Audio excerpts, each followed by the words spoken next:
Ang mga pahayag na inyong maririnig sa susunod na programa ay hindi sumasalamin sa himpilan A-Tribe Broadcasting Network maging sa pamunuan nito. Bagkus, ang mga komentaryo at pagpuna ng mga host at panauhin ng programang ito ay galing sa kanilang sariling pananaw, opinyon, paniniwala at kaugalian at hindi dinikta ng A-Tribe Broadcasting Network. Maraming salamat sa inyong patuloy na pagtangkilik.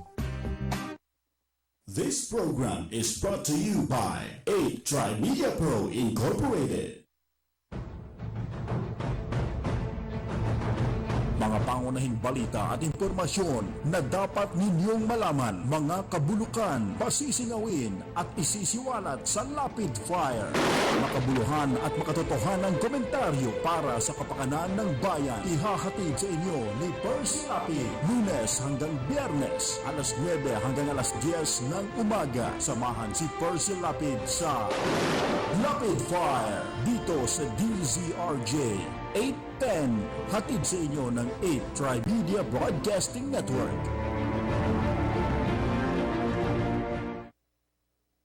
Magandang umaga. Congratulations. Tagahanga mo kami. Hindi mo lang nakakuha. Matagal na kami nakikinig sa'yo. Kasi magandang programa mo. Bukod sa mayroong tinatalakay na tama sa bayan, mayroong humor. At saka bilib ako sa'yo. Kasi minsan parang nagagalit yung babae sa'yo, pero hindi mo pinatulang, cool ka lang. Ang ganda, tira mo kako yung si Percy, kako magaling talaga. Kaya talagang kako, maganda ka makiharap sa tao. Congratulations, babati lang ako sa'yo at more power. Keep it up.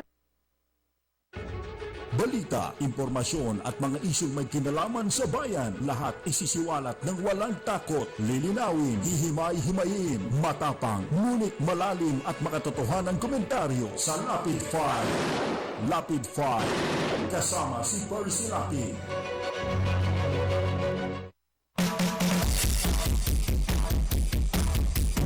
Percy Lapid 5! Percy Lapid 5! Tapang mo'y kakaiba, walang takot sa pagbira. Oh yeah! Oh yeah! Kapag mayroong anomalya, ibubulgar na talaga. Oh yeah! Oh yeah! Mga kurap sa gobyerno, inigisto ng walang preno, maging ikaw man ay politiko. Artista man o kahit sino, masasagutin ang baho mo.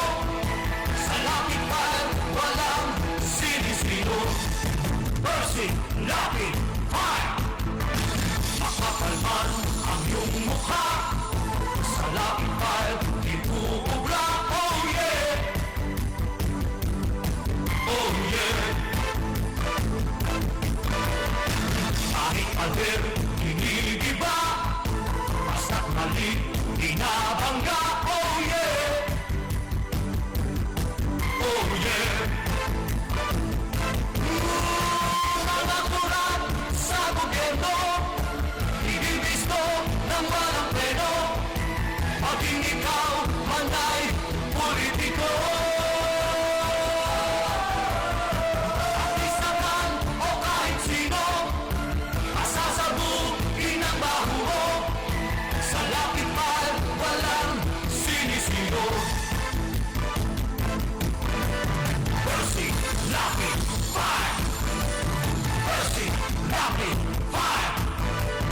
Percy Lapid Fire! Percy Lapid Fire! Percy Lapid Fire! Percy!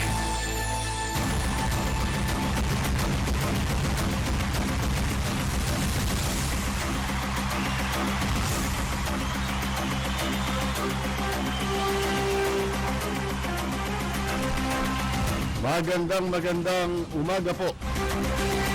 Ito po si Percy Lapid. Ito po naman si Peter Balaslat. Muli po kami mag-aanyaya sa loob ng 2 oras na pagtatanghal ng ating palatuntunan. At mga balita natin ngayong umaga, meron ho tayong itatampok mamaya-maya lamang. Isa pong video ng isa po nating kababayan sa Middle East. Panoorin ninyo. Ito ho'y isinyer sa atin ng mga OFW nating kababayan na nakikinig po at nanonood sa ating programa. Para makarating po sa kaalaman ng ating pamahalaan at ng kanilang o kung sino mang nakakakilala sa kanila. Mga kaibigan, tabayanan po ninyo yan. Marami rin tayong pag-uusapan ngayong umaga sa mga nais po magbigay ng reaksyon. Ang ating pong landline sa ating himpilan na maaari po ninyong tawagan ay 997-7589. At ang ating po namang mga text line ay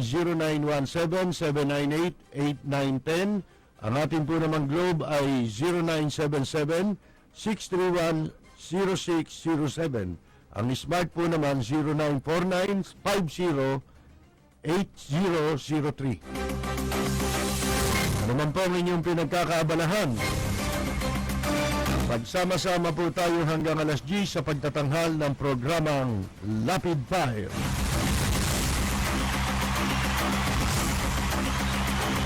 Balita, impormasyon at mga isyong may kinalaman sa bayan, lahat isisiwalat ng walang takot, lilinawin, hihimay-himayin, matapang, ngunit malalim at makatotohanang komentaryo sa Lapid Fire. Lapid Fire, kasama si Percy Lapid.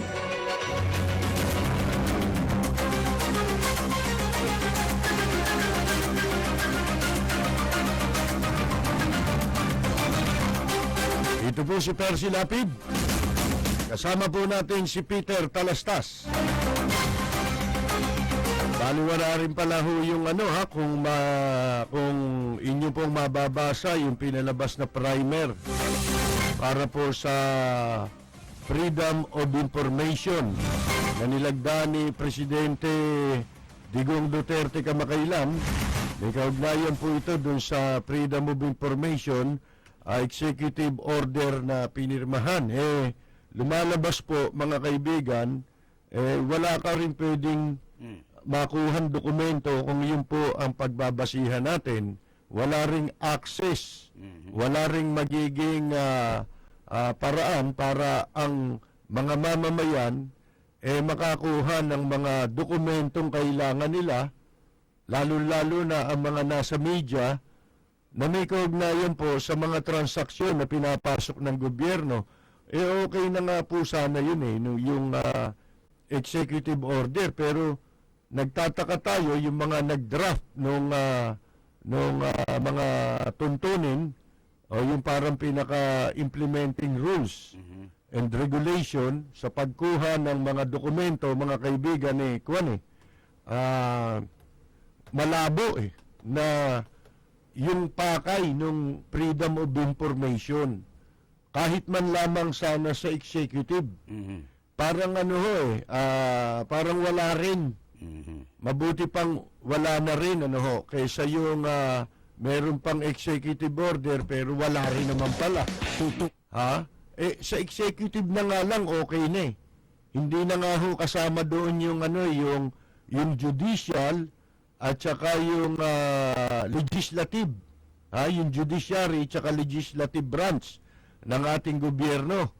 Halimbawa, kasi po kahit na yan ipasa sa Kongreso yan, hindi pa rin naman makakasama talaga doon yung mga yung mga may kaugnayan na dokumento sa kung tawagin involve yung national security, mga kaibigan, o maaaring panganib maglagay sa panganib ng seguridad ng ating bansa.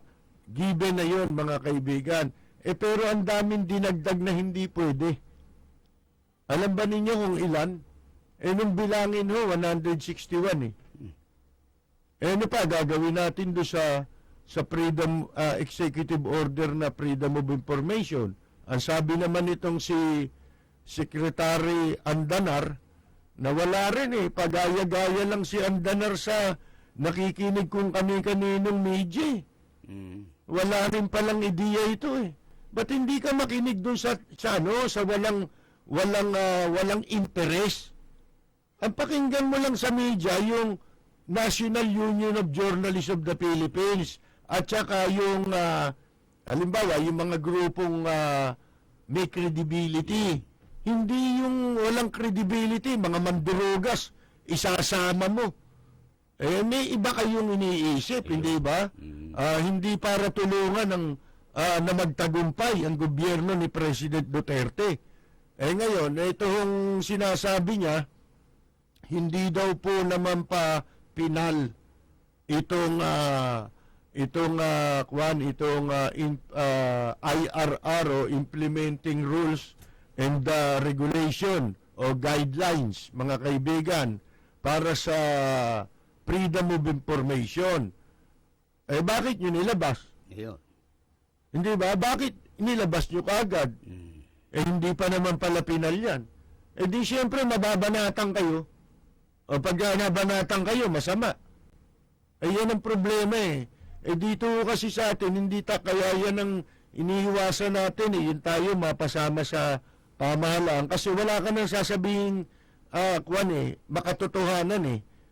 Kahit na mali, sasabihin mo basta pumabor sa pinaglilingkuran mong pamahalaan. Yun ang masama. Hindi na tayo magiging objective, mga kaibigan. Ngayon yung freedom of information, okay na po sana yan eh. Kahit na applicable pansamantala sa executive branch of government. Ba't sinama pa rin yung masyado tayong naging detalyado. Isinama pa yung hindi raw pwede na makakuha ng mga dokumento dun sa halimbawa mga inquiry ng legislative, Kongreso, Senado, ganon. Talagang hindi pwede. Executive nga yan eh. Anong katarantaduhan yung ginagawa? Executive nga, ibig sabihin, lahat lamang ng ahensya ng gobyerno na nasa ilalim po ng executive branch of government. Halimbawa, lahat ng departamento ng ating pamahalaan, yan sakop yan ng executive. Sakop din ng executive, pati po yung mga local government. Katulad ng mga mayor, mga kaibigan, di ho ba? Sakop yan. Pero parang ilagay mo, ano ba tayo, tanga? Ba't kailangan mo pang sabihin na hindi kasali yung mga tungkol sa inimbestigahan o records tungkol ito masama, hindi kasama yung sa pork barrel. Mga kaibigan, hindi makakasama yun. Pwede namang yung Department of Budget ang nag-i-implement ng ng mga pork barrel di dapat sana yung sa Department of Budget maging transparent yun. Hindi pwedeng ipagbawal. Dahil executive yan karapatan ng taong bayan na malaman kung saan ginagasta yung kanilang pera, saan napupunta yung kanilang pera. Kasi pagbabawal natin, wala rin yan. Bawiin na lang yung executive order na yan. Basura pala yan paano, mga kaibigan? Mga nakaupo, kitang-kita mo na, wala naman palang kaya. Kasi bagito lang yan si Andanar sa media Hindi naman may gatas pa sa labi yan Akalain mo makuha niya yung cabinet post na yan. Dapat diyang ilagay yung mga nasa tamang gulang na. Yung marami ng pinagdaanan. Hindi yung kung sino-sino, kita mo, nakikinig lang sa iba. Yan ang hirap. Kasi po, mga kaibigan, dito sa bansa natin, yung mga magagaling bumatikos, gagaling katulad niyang mga tumututol sa pagpapalibing kay Marcos, ang gagaling magsalita niyan nung wala sila sa gobyerno. Ngayon, nasa gobyerno na rin sila Para si Joker Arroyo very effective na opposition na figure nung panahon ni Marcos. O pero nung naupo sa gobyerno nawala nasira Mga kaibigan, nag-iba di ba ito mga militante-militanteng ito? Nung hindi sila kasali sa gobyerno bilang mga party list, at nung panahon ni Cory din pala, nailagay din sa pwesto yung mga kaliwa. Ano nangyari? Di ba nagtagulo sa Department of Labor, nilagay si Bobby Sanchez? Kaliwa yun. O ano nangyari po? Tanggal din Bakit? Corrupt din mga kaibigan, nasisira po kaya dito mas magaling yung mga opposition kung hindi sila tatanggap. Katulad niya lalo na yung mga militante at mga nasa grupo na masasabi mong yung tama ang mga pagpuna nila, Hindi yung pag nabigyan na ng pwesto kasi siyempre, magiging beholden ka dun sa nag-appoint sa'yo. Hindi mo na pwedeng, kahit masama yung ginawa, halimbawa, ng isang leader na pinaglilingkuran mo, lang namang pag kinunan ka ng statement, siya ang banatan mo. Bago mo gawin yun, mag-resign ka. Hindi nakaupo ka ron, hindi mo pwedeng sabihin yun, babanatan mo yung tao. Nilagay ka nun. Hindi, masisira ka na. Hindi ka na magiging patas, ika nga po. Katulad nito, itong nalagay na press secretary, mga kaibigan, si Andanar, Susmar Yosef. Ang pinakikinggan, mga extortionist. No. Mga patong sa droga. Naku, Diyos ko. Mga kaibigan, yung mga patong sa mga pasugalan, yan ang pakikinggan mo, gagawin mo task force. Susmar Yosef, saan nila gagamitin yan? Alam mo yan mga yan, patay gutom sa kapangyarihan yan Kahit kapraso, di ba kay Dilima nung ganyan din? May task force din sila sa media, nilagay din sila ni Dilima. Paano kakampi nila? Protector pala ng droga si Dilima. Tawag mo sa kanila. Kaya po, mga kaibigan, bago natin nilabas yan, tapos kakambyo tayo na hindi pa niya pinalito. Ito isusumiti pa sa council, Deputy Legal Counsel ng Presidente.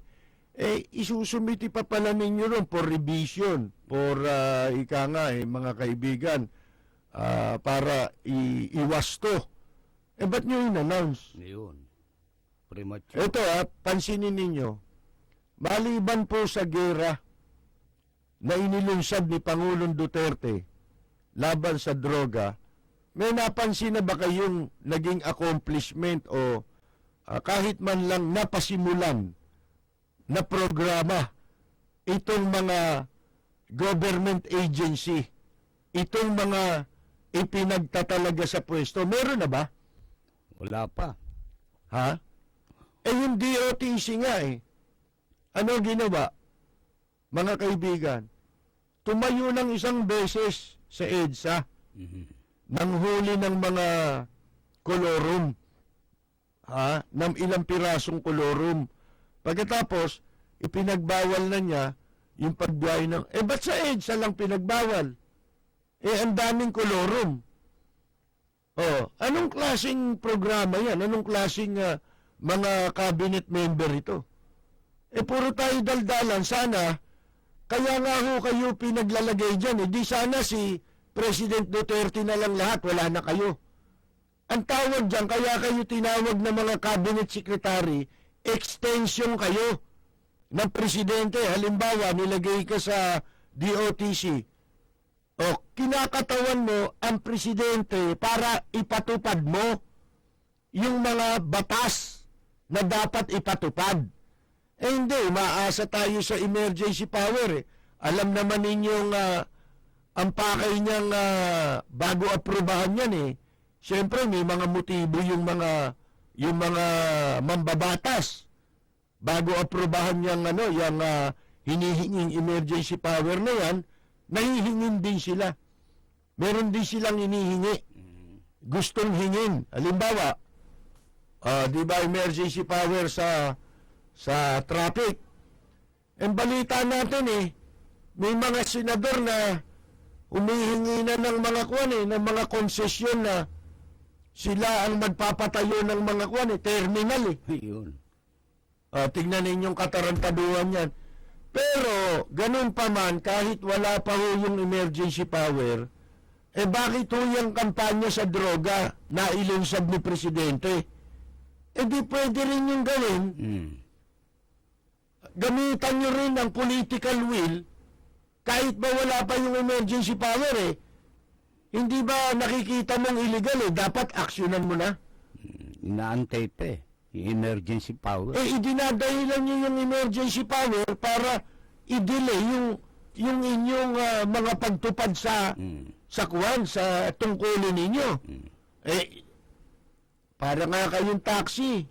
Pag-upo nyo dyan, umaandar na metro ninyo sa taong bayan. Abay, puro tayo nakapokus sa illegal drugs. Meron naman nakatalaga dyan. Nandyan naman si General Bato. Nandyan ang PIDEA. Hindi naman kayo kasali dyan. Bakit kayo yung mga respective agencies ng ating gobyerno, mga department, parang wala tayo nakikitang ginagawa Ito si Antanar, nagpanukala ng tabloid, palpak pa. Anday pamintas. Mga kaibigan, isipin ninyo, yung Department of Transportation, natuklasan na tuloy pa rin ang katiwalian. Si Presidente Duterte mismo nakaalam. Ano ginagawa ng DOTC?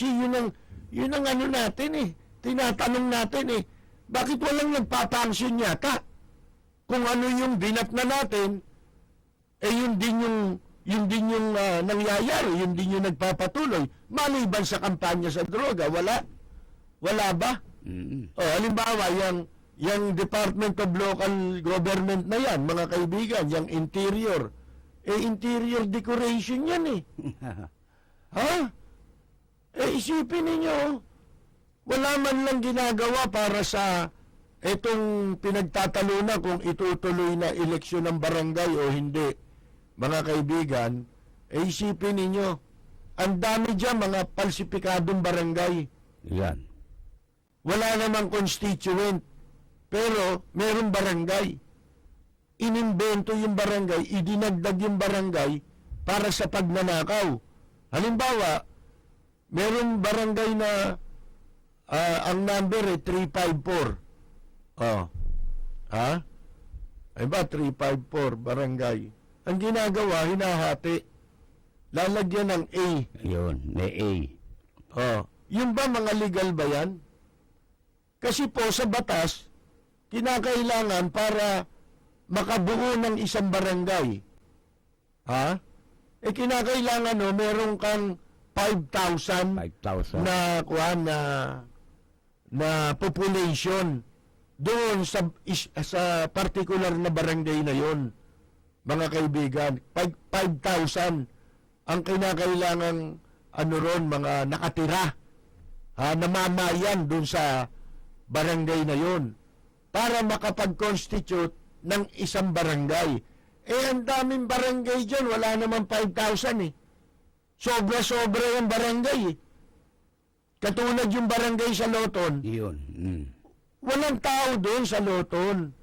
Kasi po, ang mga nakatayo dyan sa Loton, hindi naman residential yan Ang mga nandyan, City Hall, Post Office, yung mga eskwelahan, yung Metropolitan Theater. Saan kukuha ng constituent yun? Yung mga nagsisipasok sa mga opisina dyan, hindi naman ho dyan nakatira, wala naman bahay dyan. Nung tignan yan wala pa yatang 1,000 ang residente dyan. Paano naging barangay yan? Yan po mga kaibigan, yabang-yabang na ito si Sueño, kala mo kung si Sus Mariosep. Mga kaibigan, dapat po siguro medyo mag-review na ang presidente dito sa mga ipinagtatalaga niyang tao, no ho? sa mga departamento, kamukha niyang yung Communications Office, yung Department of Interior and Local Government, yung DOTC. Sino ba nasa DOTC? Tugadi. Tugadi. Akala ko ba magaling yan? Isipin mo, kailangan pa, emergency. Pwedeng nyo naman huliin yung mga illegal terminal. Kahit walang emergency power. Illegal eh. Olorum. Kailangan pa ba yun? Sa buong Metro Manila man lang, ha? Nung isang araw po, narinig ko si Presidente Duterte, somewhere, mga kausap niya, sundalo. Doon niya yata ewan ko kung doon ba yung Chukchak? Hindi yata, mas Hindi. later. Nauna pa yun. Mas later pa. Mm. Ngayon, ito, parang may nabanggit siya na dahil nga sa dinidepensa niya nga, itong kampanya laban sa droga, laban dun sa mga tumutulig sa yung mga nagsisipagpanggap na nagmamalasakit sa human rights. Ngayon, isa sa nabanggit niya nga meron nangyayari. Alam nga namang hindi mo hulihin yan. Halimbawa, law enforcer ka. Yun ang sinasabi natin kahit na nung mga nakaraang broadcast natin. Nakikita mo, illegal. Bawal yan. Pag bawal, ang pulis ba kailangan pang utusan? Hindi na. Inihalimbawa ko nga sa inyo, di ba? Merong isang pangyayari na yung pulis hindi naka-duty. Pero pulis siya. May dala siyang barel, kasama niya yung asawa at anak niya. Biglang hinold up yung jeep, yung bus na kanyang sinasakyan. Dito sa Bulacan yun nangyari. Hinold up Ano ginawa niya? Napatay niya yung dalawang hold-upper, mga kaibigan. Di ba katakot-takot na puri ang inabot ng pulis na yon? Kasi ibinuwis niya yung buhay niya, tsaka yung anak niya, nandun, baby. Karga-karga ng asawa niya. Akalain mo, gawin niya yun. Para, sugpuin niya yung nangyayaring krimen sa tungkay ng ilong niya. Nangyayari. Yun nga ho Hindi naman naka-duty pulis Pero, pagka kailangan na siya'y kumilos, ang pulis, dahil nakikita niyang may paglabag sa batas, abay dapat kumilos ka. Gawin mo yung trabaho mo. Katulad ng mga illegal vendor, kung tutuusin ninyo, hindi na kailangan magyabang pa ni ERAP. Oo. Na hindoropot na yan, sasabihin niya, huliin yung mga illegal, siya nagpalagay niyan siya po nagpatayo ng mga hawla siya nagbenta ng mga kubol siya naniningil nun mga kaibigan ang katunayan, hindi nga nila nire-remit sa City Hall yung kinukolekta nila ron, sa bulsa lang nila napupunta bakit kailangan pa yun? Pagka illegal, illegal. Pag bawal, bawal. Yun ang sinasabi natin. Bago tayo magpatuloy, ilan po muna ang mahalagang mensahe mula po sa ating ipilan. Kami po'y magbabalik pagkatapos lamang ng ilang saglit.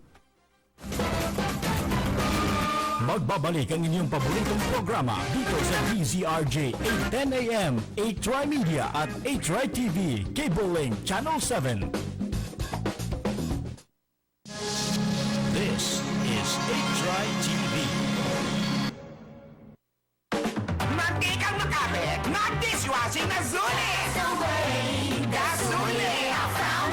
Kalsebo at ilansa I love it, sulit pa yan Pag-gas place o doble pa Ang lalim ng ugasan That's the way, Gasuli I found the one That's the way, Gasuli I found the one Todo linis, presyong sulit Das Sobrang init. Sumakit ang ulo ko. Buti, mabait katabi ko. Taas ng lagnat ko noon. Buti may nagmalasakit. Nanghina ako sa headache. Buti may tumulong. Sa sakit ng ulo o lagnat, kusang lumalabas ang pag-aalaga. At wala nang hihigit pa sa ingat na napapadama natin kasama ang Biojessic po. Biojessic na. Mrs. Biojessic po. Biojessic. Ingat na damang-dama. Trusted quality healthcare. Yung lab yan.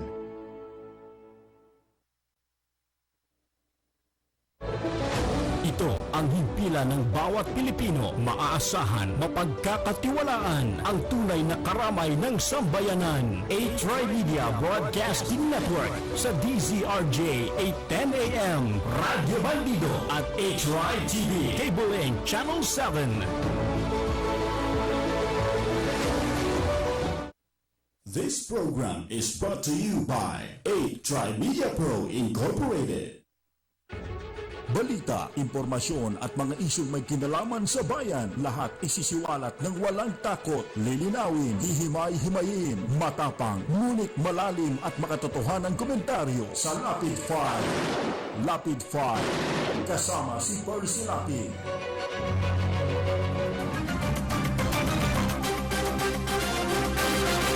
Magpapatuloy tayo mga kaibigan. Meron palang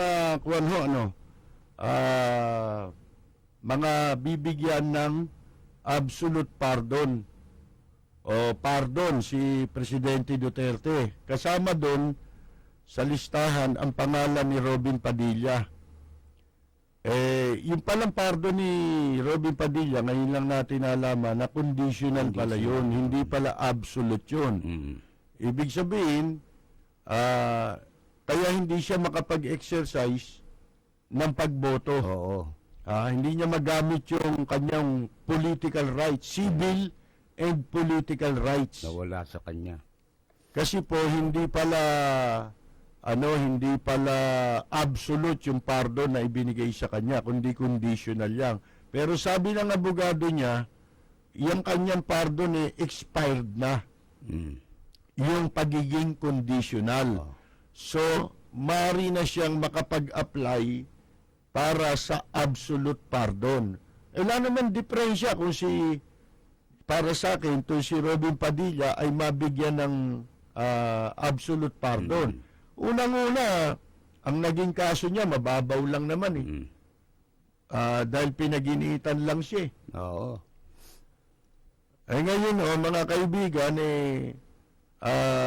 nung siya po naman nagawaran ng pardon, naging mabuting mamamayan naman siya ulit. Di ba? Nagbago siya kagad. Malaki naging pagbabago ni Robin Padilla. Ang katunayan, may mga pagkakataon hinahangaan ko ang mga pananalita ni Robin Padilla sa iba't ibang issue. Bagamat hindi lahat yan. Pero, mapapansin ninyo, si Robin Padilla, mas marunong merong wisdom na tinatawag. May karunungan kung magsalita. Halimbawa, nung sabihin niyang meron siyang sinabi nung tinanong siya tungkol sa sa pagitan ni Presidente Duterte tsaka ni Dilima, yung mga brickbats. Tawagin yung palitan nila ng mga salita, mga akusasyon. Ngayon, ang sabi ni Robin dyan, nung tinanong siya, ang sagot niya, alam niyo ba kung ano? Sabi niya, ang pinag-uusapan dyan, kung sino ba ang may hawak ng dokumento. Yun ang tama. Hindi ba? Yun ang sinasabi natin, merong wisdom na pananalita. Hindi ka mukha nung iba, ni Freddy Aguilar, nag-a-apply ka sa national, hindi mo alam kung ano yung pupwestuhan mo. Oo. Kasi kung alam ni Freddy Aguilar yun, hindi niya applyan yun. Oo, sigurado. Sigurado. Doon pa lang, hindi na niya alam kaya nagmukha siyang etat Napakasela mga kaibigan di ba? Isipin mo, ang kinukuha mong pwesto ang papalitan mo mga ika nga nagsunog ng kilay. Sa pagsasaliksik, sa pag-aaral. Pagkatapos ikaw, nagpahaba ka lang ng buhok. Yun lang ang kapital mo, nagpahaba ng buhok at nagnakaw ng mga kanta ng may kanta. Tapos sasabihin mo, ikaw na yun. Sasabihin mong ikaw Alam ba ninyo yan si Freddy Aguilar pagka nakausap niyan? Ha? Pag si Freddy Aguilar, papayuhan ko kayo, kausap niyan, humawa kayo sa inuupuan nyo kasi baka liparin kayo. Nako, Diyos ko. Ha, mga kaibigan, hindi ko alam kung yan may katok o may ano, ha? Kasi po, ang sinasabi niyan, siya raw ang nagpalayas kay Marcos Ba? sa pamamagitan ng isang kanta. Isang kanta ko lang nga niya, napalayas ko si Marcos. Akalain mo yun? Oo. Ha? Dinaig pa si Cardinal siya. Hindi. Ang daming dinaig. Yes ko. Mga kaibigan, Sus Mariosep, anong klaseng mentalidad meron yan? Ngayon si Robin Padilla, wala naman masama kung mabigyan siya ng absolute pardon. Qualified naman kasi yun naman ang tinitignan yata talaga dyan, yung kinakailangan maipakita mo na totohanan nakapagbago ka. Oo. Hindi ba? Hindi lang siya nakapagbago, naging mabuti pa siyang mamamayan at huwaran. Kumbaga. Patunayan, pagka may mga mga pangyayari, trahedya, makikita mo si Robin Padilla, nangunguna siya doon sa mga aktibidad para tumulong sa kapwa. Hindi katulad ni Freddy Aguilar, ultimong tauhan niya, iaasan niya sa iba para maipalibing. Mga kaibigan, kasi nangihinayang siya sa pera. Kaya ultimong anak niya, pinagbibintangan niyang magnanakaw. Ganyan po, ha? Hindi, iba si Robin Padilla eh. Ngayon, hindi ko lang nagustuhan sa sinabi niya, yun naman sana, hindi na niya dapat isinapubliko. Yung sinasabi niya kapag raw, pagdating sa mga nasa showbiz, wag nang ibulgar muna ang mga pangalan ng mga nasa showbiz na involved sa droga. Oo. Yun lang ang hindi natin nagustuhan. Bagamat may halong pagmamalasakit yun, medyo hindi makatwiran yun. Oo. Para sa sa iba. Hindi ba? Tulad nyo, may napatay na, di ba? Pinangalanan lang to, patay kagad. Patay, Na drug lord, yung mag-asawang Udikta. Big time yan. Kaninang hating gabi lang nangyari yan, mga kaibigan. O madaling araw, yung Udikta, yung mag-asawa, na papunta ng ng Boracay. Bago makababa nung pababa na ng sinasakyan nila, na hindi ko malaman kung Roro yun o ano, nakarinig na lang ng mga putok, tapos nakita patay na yung mag-asawa, pinagbabaril. Ayun ano yun napangalanan yun. Kasama sa listahan ng mga sangkot sa droga. Ito'y drug lord, mga kaibigan. Pagkatapos sasabihin ni Robin Padilla na itong mga wag pangalanan. Oo. Hindi yung maganda yun Unfair yun Bagamat may maganda siyang layunin para sa kapwa niya mga artista. Sa kapwa mo ng artista maganda yun, pero sa hindi mo kapwa artista, hindi maganda yun. Bias yun. Nagiging selective ang justice pagka ganon.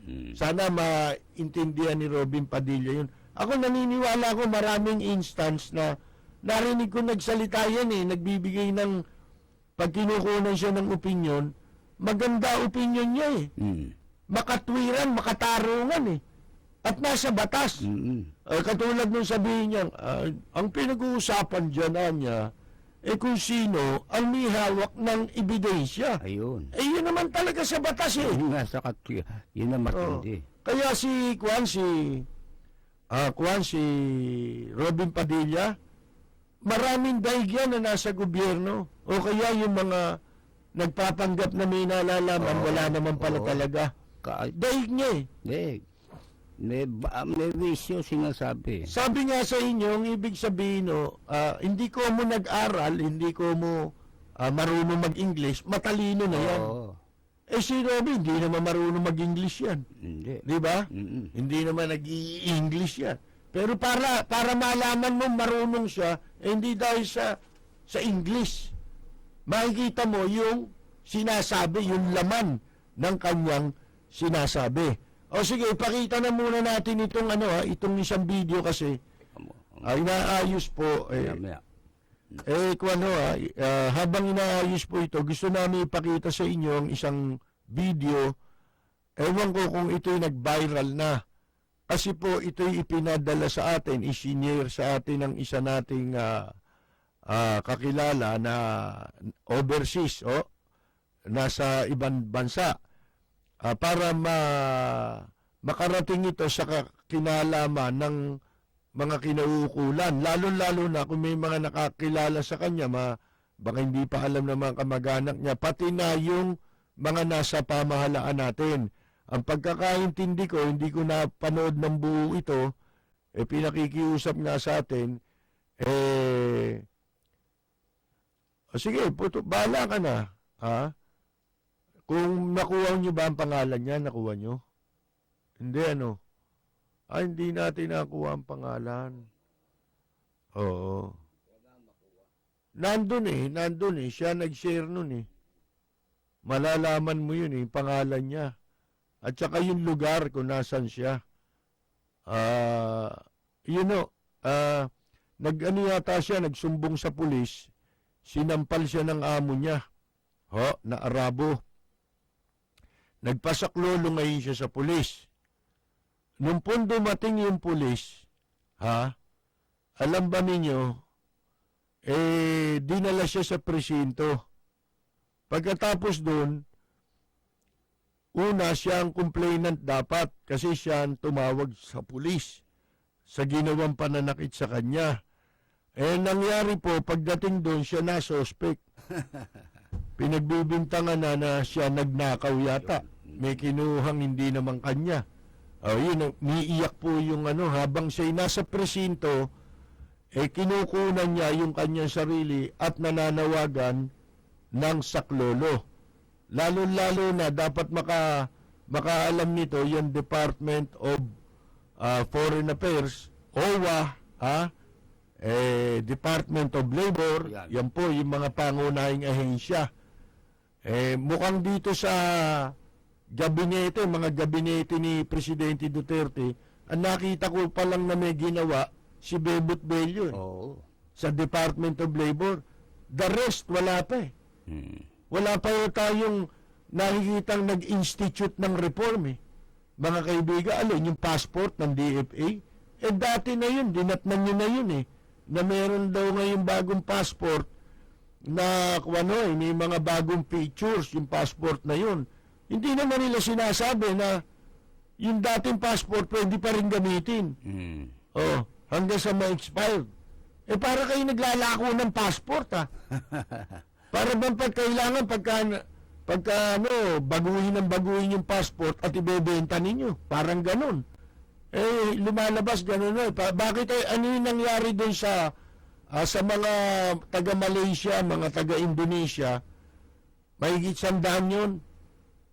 Tama ba ako? Mahigit 100? Mahigit. Yung nagtatap na. Hinold sa airport. Bakit? Ang dala-dalang passport, mga Philippine passport. Hindi naman sila Pilipino. Paano nangyari yun? Sino ba ang issuing authority ng passport? Hindi ba ang Department of Foreign Affairs? Mga kaibigan? Paano nangyari yun? Tapos magyayabang kayo. Hindi naman kay President Duterte ngayon lang inilabas yan, pero kay Panot pang yan naiwan na ni Panot yung bagong passport, kaya huwag nyo na ipagyabang yan. Hindi ba? Ang ipagyabang ninyo, yung magagawa ninyo. Ngayon. Kaya nga binoto, yan ang sinasabi natin mahirap yung puri tayo ng puri, basta kasama ni President Duterte, akala ninyo, mabuti na. Nasa ng mga ginagawa? Wala Yung kasama ni Duterte, hindi si Duterte yan. Siyempre, ang tendency niya baka magluko rin. Kaya nga sinasabi natin, dito tayo tumingin. Kasi ang sumisira sa kalawang, yun nakapaligid. Siyempre. Hindi ba? Iaasa nyo lang ba? Pinagsasamantala nyo yung kampanya sa droga, hindi naman kayo kasali ron. ang kasali doon yung mga law enforcement agencies sa pangunguna ni General Ronald Bato de la Rosa ng PNP, at saka ng mga PIDEA, NBI, paubayanan natin yan, ako sus Mariosep, sa kanila. At kayo naman, ang DOTC, abay kumilos naman kayo. Kita mo, sobra traffic. Oo. Kaya lang hindi matraffic ngayon, holiday ngayon. Pero mga kaibigan, araw-araw, tignan ninyo. Lalo na pag umulan. Sus Mariosep ang traffic. Hindi mo alam kung makakauwi ka pa ng bahay. Yan po, nagsagawa si Tugade. Di ba siya yun? Nagpunta ro sa EDSA. Ilang piraso yung inuli. Nakolorum na, UB Express. Pero yung mga bus, hindi nila mahuli. Anong klaseng, ewan ko kung talagang magaling yan si Tugade. Nagagalingan ako magsalita sa kanya Kasi raw, kesyo ito'y nanggaling sa wala, umasenso, mga kaibigan, dahil magaling. Iba ho yung magaling na wala sa pwesto. Iba ho yung masusubok natin ang galing pag nasa pwesto. Magkaiba ho yun. Ay sabi ko nga sa inyo, nung panahon ni Marcos, ang dami magaling magsalita para batikusin si Marcos Nung napwesto, hindi pala magaling magaling lang sa salita. Satsat lang pala. Tignan ninyo yung mga sila sa Turo Campo na yan, si Babalo, yung si Reyes. Ang gagaling yan. Magsalita. Di ba meron na silang party list?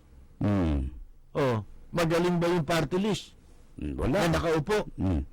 Wala Ang ginagawa rin nun, pag may rally, sumasama rin sa rally. Doon pala sila lang magkakaway. Ba't nag-congressman pa kayo? Ba't nag-party list pa kayo? Hindi ba? Hindi sila magaling Yun ang katunayan Sa karsada rin pala, bagsak nila pero congressman sila, sumusweldo sila ron. Ang sarap ng buhay. Mga kaibigan. At hindi sila lang ang hindi pinapa-account sa kanilang pork barrel na nakuha. Wala akong alam na naging proyekto yung mga yun Kayo na nga. Kaplasong karsada Bakit kung makapagsigawan sila, sumasali sila nung 1 million Mars, nandun kami sa Lunete tayo. Ano yun yun yung mamamayan talaga yun Mga kaibigan dumating sila ro, akala mo kung sino pa ang mga akala mo kung sino mga makatayo pa nakikisali ron, pero bumukod sila ng lugar kasi mayata sila nakiramdam sila, wala naman pumapansin sa kanila kasi ang issue is pork barrel. Yung katiwalian, yung pork barrel scam na nabisto. Bakit yun gusto mong ipa-account? Pero yung kayo, hindi kayo ina-account. Yun ang pinagtataka natin. Ba't wala nagpapa-account sa kanila? Ba't wala nag-o-audit? Kung tutusin, ang dami nila. Na party list. Marami silang representative. Mga kaibigan. Kasi po, ang party list entitled dyan sa 3 representative Kung makukuha nila yung mananalo sila, makakakuha sila ng bilang na boto para sa 3.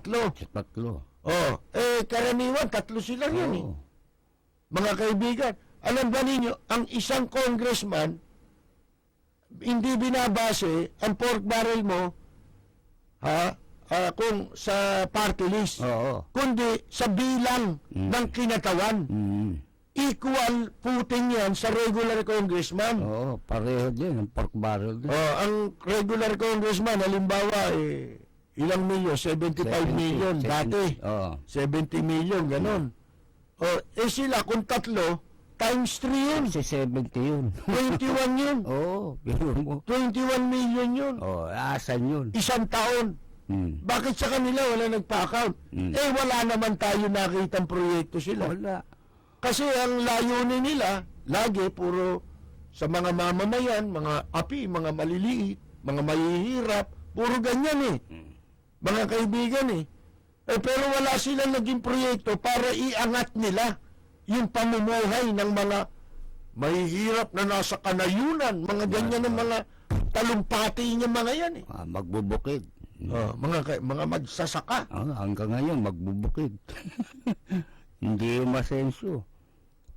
Ayun ang tanungin natin. Ha? Yun ang sinasabi natin eh. Baka magandang lalaki lang si Andanar kaya nilagay dyan. Oo. Ha? Tsaka manugang siya ni Mayor Aguilar na bayaw ni Manny Villar. Kapatid ni Cynthia Villar. Yun. Ha? At manugang siya ni mag-asawang Mayor Nene at saka Imelda Aguilar. Sus Mario Josep. Bayaw siya, bayaw siya sa pinsan ni Mark Villar. Ay, naku, sus. Yun Yun ba ang qualification natin dyan? Pagka ganyan ka, nakikinig ka lang pala sa mga payo ng mga manduruga sa media, hindi ka dapat magtagal dyan. Balita, impormasyon at mga isyong may kinalaman sa bayan, lahat isisiwalat ng walang takot, lilinawin, hihimay-himayin, matapang, ngunit malalim at makatotohanang komentaryo sa Lapid 5. Lapid 5, kasama si Percy Lapid. Okay, pakita na natin muna yan, hanggang sa mapuputo, hanggang sa kaya nating ipakita. Ito yung video mga kaibigan, panoorin nyo, yung isa nating kababayang Pilipina, dapat ipinipicture natin talaga yung mga ganyan dito, mga kaibigan ito si Yam, ang pangalan niya Yam Doctolero Bonifacio. Baka kamag-anak pa ni Gat Andres Bonifacio ito. Alam niyo naman yung pamilya ni Gat Andres Bonifacio, hanggang ngayon mahihirap eh. Hanggang ngayon, walang yumaman dyan. Tsaka walang nagmalasakit sa kanila. Wala. Ayan po, Yam Doctolero Bonifacio ang pangalan nito. Yan ang pangalan niya eh. Siya nag-post niyan eh. Live siya nung kinukunan niyan, live. Nakikita na nila ngayon. Kita sa TV. Ito yung Pilipina na nakikita nila ngayon.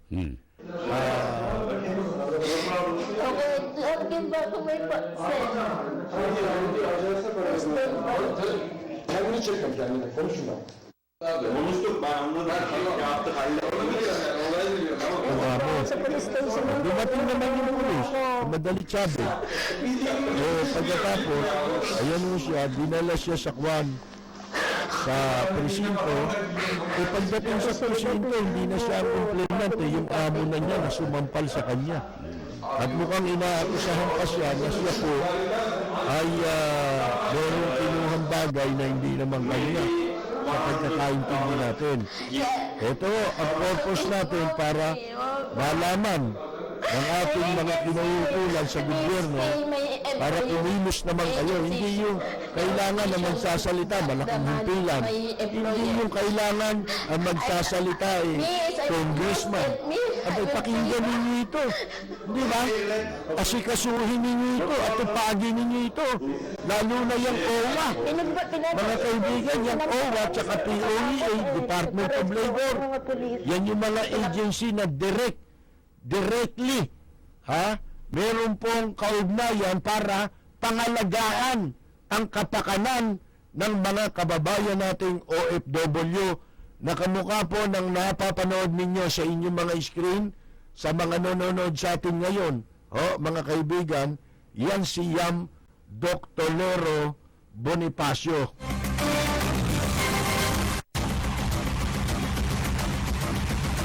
Okay, magpapatuloy po tayo mga kaibigan. Patay na pala itong drug lord na si Odicta. Yung drug lord mag-asawang Odicta. Pangalan pa lang nito, drug lord na talaga. Dapat siya adikte. Ang bansag dyan, Dragon. Di ba si Jude Dragon? Ewan ko Saan ba, sino yun. mga kaibigan? Hindi dragon yun. Nagkamali Iba yun, ahas yun eh. Yan yung nilabas ng PNP noon. Dragon Head. din, oo. Hindi dragon din. Dragon Head. Mga kaibigan, yun yung code name na sinasabing malaking drug lord nung panahon ni Erap sa Malacanang. Dragon Head. Yun. Hanggang sa naupo si Gloria. Di ba yung si Chongko, Si Fred. kailan na mayagpag yun? Nako, panahon ni ano yun, Erap. Yung kaibigan ni Tito Soto. Kung matatandaan ninyo. Yun ang doon kumukuha ng drug si Jude mga kaibigan Jesus Mario Sepo. Sabi ni Tito Soto, hindi ko niya kilala yan. Nagalit si Chongko, nilabas yung libro. Ako gastos libro niyo. Nandun pa yata yung pangalan niya Oo. na siya nagpa-imprenta Yeah, si Chongko. Mga kaibigan, di ba? Yun daw, libro na yun, para maging, gabay, laban sa illegal drugs. Ayun. Tapos nagpapa-imprenta, drug lord. Yan ang mahirap ngayon. Yan ang dapat alam ni Martin Andanar. Yan ang dapat mong malaman. Gagawin mong task force, yung mga nakapatong sa droga. Yun yung sinasabi natin doon sa dyaryo na binuksan nila yung masa. Masa, dapat siya shabu. Yung daw, papangalanan daw yung mga drug lord. Anong drug lord? Kung drug lord din yung nagpanukala mo. Kung protector din ng drug lord, yung mga nagsusulat dyan, paano yun? Paano malalaman ng publiko yun? Kung sisiraan nyo lang yung ibang tao para pagkaperahan ninyo. Para maipanakot sa mga drug lord, magkapera kayo. Ganun ho ba yun, mga kaibigan? Bueno, kami po'y magbabalik, mga kaibigan. Sa amin pong pagbabalik, tayo po'y sabayan na rin mapapakinggan sa DZRJ Radyo Bandido. Huwag po kayong aalis. Mga pangunahing balita at impormasyon na dapat ninyong malaman, mga kabulukan, pasisingawin at isisiwalat sa Lapid Fire. Makabuluhan at makatotohanang komentaryo para sa kapakanan ng bayan. Ihahatid sa inyo ni Percy Lapid, Lunes hanggang Biyernes, alas 9 hanggang alas 10 ng umaga. Samahan si Percy Lapid sa Lapid Fire dito sa DZRJ 810, hatid sa inyo ng 8 Tri-Media Broadcasting Network. 8 Tri-Media Group Incorporated. This is 8 Tri-TV. Tutukan ang mga programang siksik sa balita at impormasyon at buong pusong ipinagmamalaki ng 8 Tri-Media Broadcasting Network. Napapanood sa A-Tri TV, Cable Link Channel 7 at napapakinggan sa DZRJ 810 AM, Radyo Bandido, Lunes hanggang Biyernes. Simulan sa programang Sintigas ng Acero, kasama si Melchor Benpiton Balawas, alas 4 hanggang alas 5 ng umaga. Makabuluhang suhestyon at opinyon sa programang Issue at Reaksyon, alas 5 hanggang alas 6 ng umaga. Kasama ang inyong garansyo, Miguel Hill. Magbibigay ng kalaman sa ating pagharap sa bawat araw. Kasama ang Supremo Joey Falcon at kombinasyong ganda talino ni Pia Morato sa Good Morning Philippines. Alas 6 hanggang alas 8 ng umaga. Magsisiwalat naman ang mga kabulukan sa pamahalaan. Ihahataw ni Percy Lapid sa Lapid Fire. Alas 8 hanggang alas 10 ng umaga. Yan ang unang hataw ng mga programang mapapanood at mapapakinggan sa A-Tri TV, Cable Link Channel 7 at DZRJ 810 AM, Radio Bandido. Binuo at pinag-isipan ng A-Tri Media Broadcasting Network, ang himpilan ng bawat Pilipino.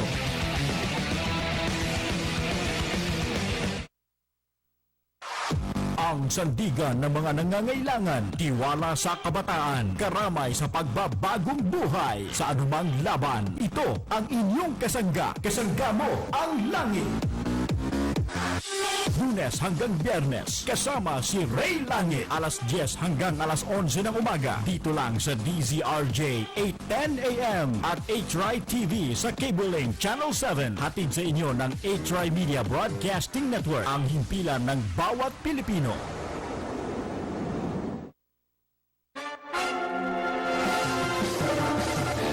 Ang programang umaaksyon at mas maaasahan, walang kupas na serbisyong publiko. Ihahatid sa inyo ni Angelo Almonte at Tates Gana. Serbisyo publiko. Subaybayan tuwing Lunes hanggang Biyernes, alas 11 ng umaga hanggang alas 12 ng tanghali. Pakinggan dito sa DZRJ 8:10 AM, Radio Bandido at sa bayang napapanood sa HRI TV, Cable Lane Channel 7. Hatid sa inyo ng HRI Media Broadcasting Network, ang himpilan ng bawat Pilipino.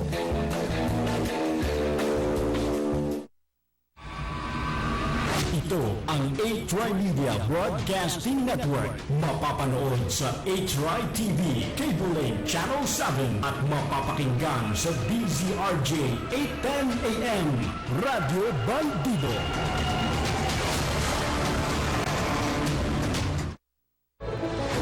Ito ang himpilan ng bawat Pilipino, maaasahan, mapagkakatiwalaan, ang tunay na karamay ng sambayanan. HRI Media Broadcasting Network sa DZRJ 8:10 AM, Radio Bandido at HRI TV, Cable Lane Channel 7.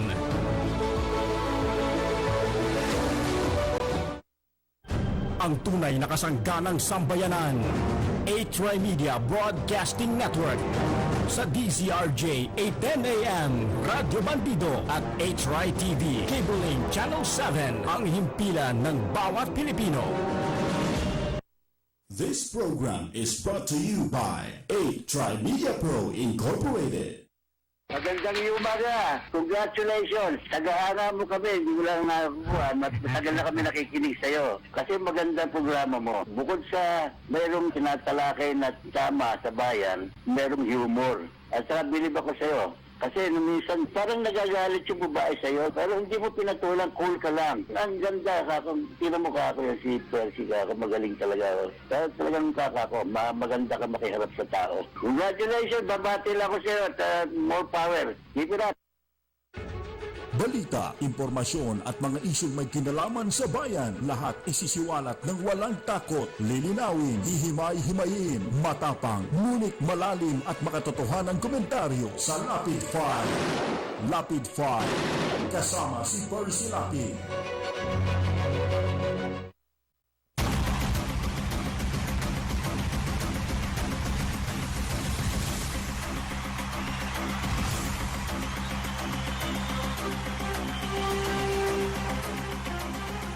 Magandang umaga po mga kaibigan sa mga nanonood sa ating kanina pa ho sa HRI TV, ang radyo sa telebisyon, sa pamamagitan po ng Cable Link TV Channel 7 at sa mga nakikinig sa atin ngayon sa DZRJ Radio Bandido. Ito po si Percy Lapid. Ito po naman si Peter Talastas. Tabayanan po ninyo sa ilang saglit ho, ating pong iparirinig sa inyo. Sa mga nakikinig sa atin ngayon, maririnig po ninyo si Pangulong Rodrigo Duterte na kasalukuyan po ay nasa libingan ng mga bayani, at mapapanood din po ninyo sa HRI TV, ang radyo sa telebisyon, Channel 7 po tayo sa Cable Link TV, mga kaibigan. Ho? Siya po'y nandun ngayon sa libingan ng mga bayani. Parang ililibing yata yung isang mataas na dating opisyal ng Armed Forces of the Philippines. So, antabayanan po ninyo yan.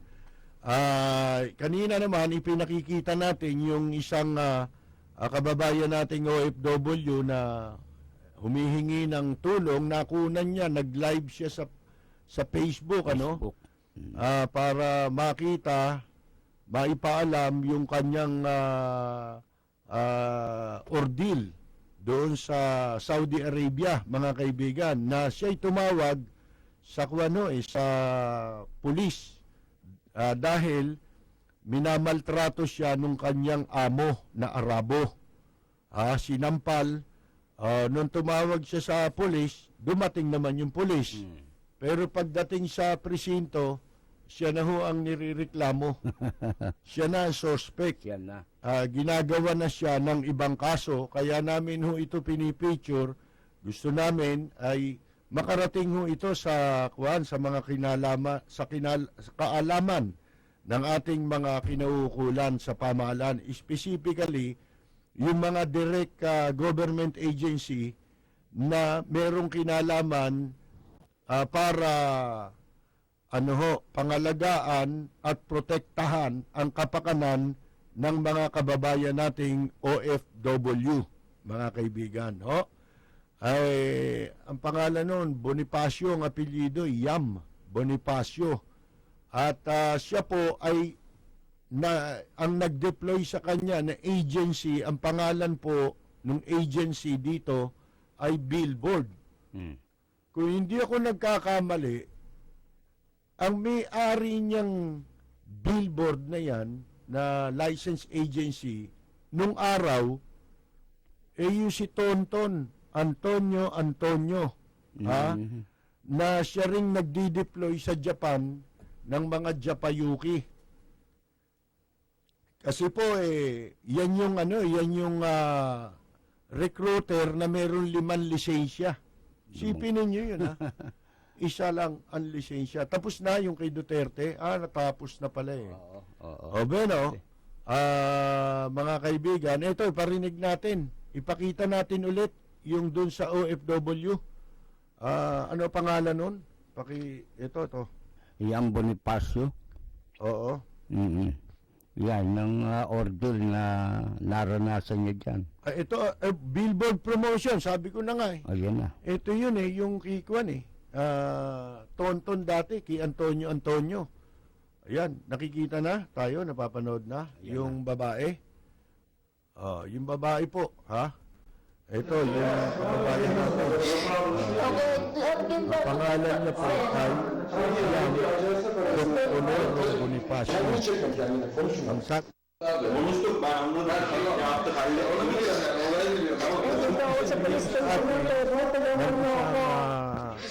OFW, kaibigan natin, no?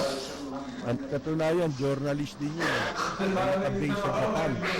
Mga kaibigan, yan ho siya Dr.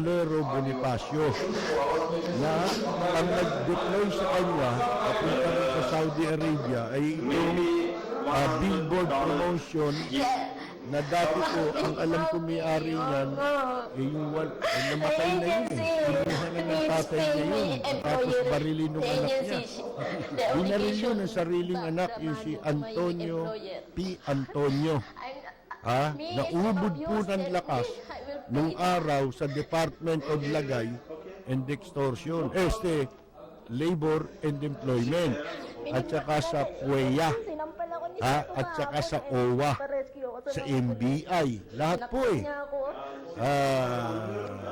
meron pa nga isang mataas na opisyal ng MBI nun nagkasakit sa puso, yung kinakailangan mag-undergo ng bypass operation.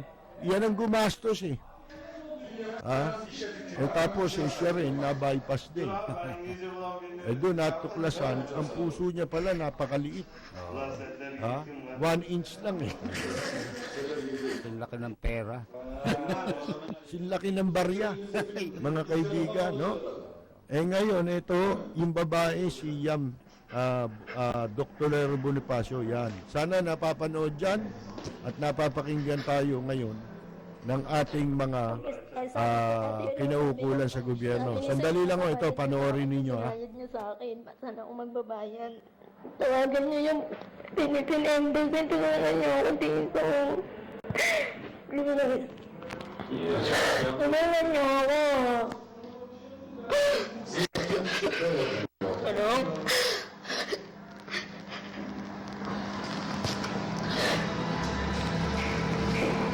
Elbise var. Var. Bakalım bize var. Ona sıkıntı yok da.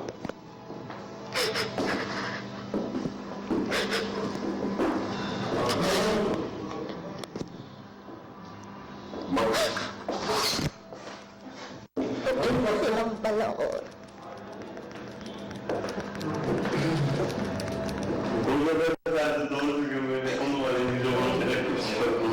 Inilalak ako ng si tatay, Ate Charlotte. Ate Charlotte, tulungan mo ako dito.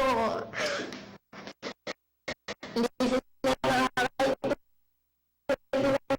ng English eh.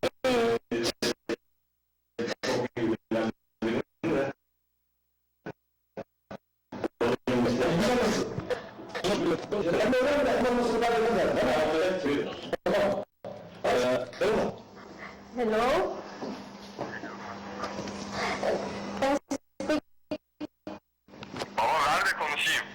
Tamam konuş.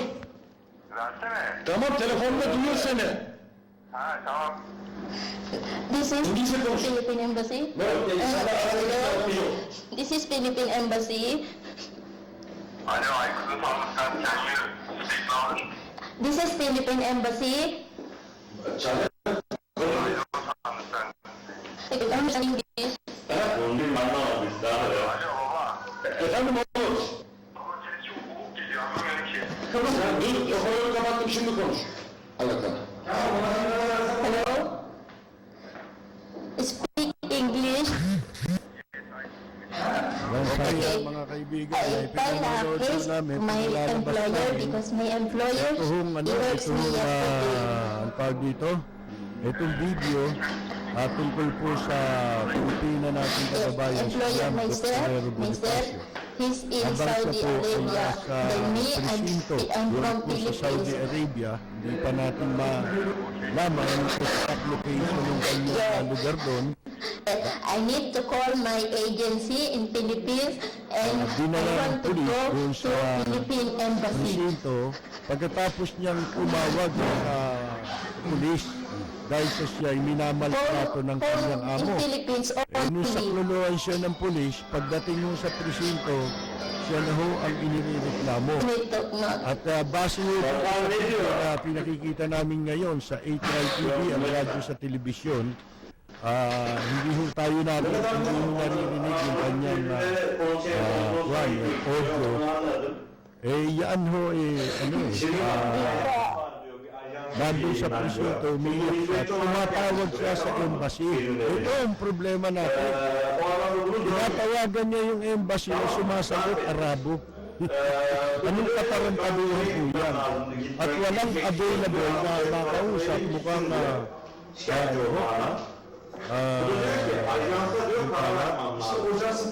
live po tayo sa Facebook, papanood din. Tuning kayo sa Facebook, sa niya, live po kami ngayon. Ayan miyak siya si Jan Costinero Bonifacio. At nakakatawa po, tumatawag siya sa embassy. Nagulat siya ng polis. Nung kausap, meron silang naririnig na may Sinunod ba ako ng sir ko? at pinagbabawalan. Arabo sila sa embassy operator, Arabo. Anong katarantaduhan yun? Dapat nakarating kay Secretary Benny. Ang pangalan po ng local agency dito sa Pilipinas na nag-deploy dyan sa kanya, dapat malaman para mabilis ang aksyon, yung billboard promotion. Ewan ko kung makukontak natin ngayon si si Secretary David Bello. Sana makontak niyo para maiparating po ito. Hindi natin malaman. I don't know. Ano na nangyayari sa Pilipinas kasi base dun sa na-issue sa akin na video 18 hours ago. Yung pong na-post itong video na ito, mga kaibigan, 18 hours ago. Sa madaling sabi, kahapon ito. Itong pangyayaring ito. At kung kahapon po ito, meron na kayong tao ron. Ang hirap kasi, pagka holiday, halimbawa, Sabado at Linggo, yan ang dapat na baguhin. Nasa ibang bansa kayo walang holiday dapat yan. Dapat, holiday man, meron pa rin mga skeletal na courses na nakatalaga para mag-attend, tumanggap ng mga iba't ibang transaksyon, lalo na mga complaint. Lalo kamukha niyan. Emergency yan eh. Nasa ibang bansa yan. Sino lalapitan at tatakbuhan ng mga kababayan natin na nasa ibang bansa? Siyempre, ang immediate yung embassy o konsulado, mga kaibigan. Kaya nga may tinanggal na si Secretary Bello, mga labor attache na wala rin ginagawa. Pinagsisipan yun eh. Alam nyo kasi, ang totoo niyan, meron tayong inaaksayang salapi sa pagtatalaga ng mga welfare officer. Yan. Dahil ang trabaho po ng welfare officer, mga kaibigan, trabaho yun ng labor attache eh. Bakit kinakailangan na tayong mag-aksaya ng pera? Pera pa naman ng mga OFW yan. Yang OWA. Hindi naman pera ng gobyerno yan. Bakit diskresyon nyo ginagamit ninyo sa paggastos ng pera ng mga OFW? Mga kaibigan, duplication of function yan eh. Yung mga OWA officers natin, o welfare officers natin, dapat pagsisibakin na yan. Aksayang konsumo yan ng pera. Dahil yung trabaho nila ay trabaho ng labor attache. At ang labor attache, may sariling staff yan na ginagamit sa kanilang opisina. May mga sariling tauhan yan, mga kaibigan. Ba't kinakailangan meron pa tayong welfare officer? Ano ba ang ginagampan ng papel niya? Wala naman eh, mga kaibigan.